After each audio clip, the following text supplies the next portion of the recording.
I hope you're doing great. I am your friend, Rocio Carreon, and today we're going to learn about an exciting topic, synonyms, so pay close attention. Synonyms are words that have the same or very similar meanings.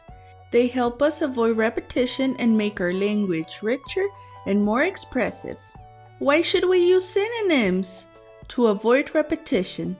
Imagine writing a story where you use happy 10 times.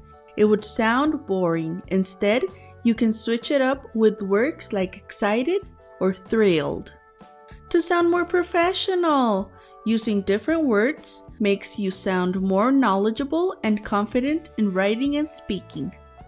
To express different shades of meaning, some words have slight differences. For example, big and gigantic. Both mean large, but gigantic suggests something even bigger. Let's look at some common words and their synonyms. Happy, joyful, cheerful, content, ecstatic. Fast, quick, speedy, rapid. Smart, intelligent, clever, bright.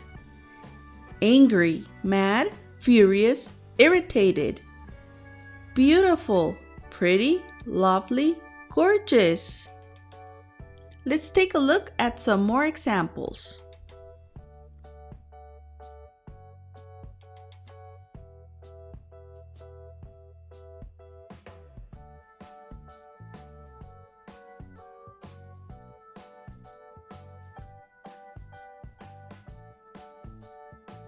Try using synonyms in your writing and conversations, and you'll notice how much more interesting your language becomes.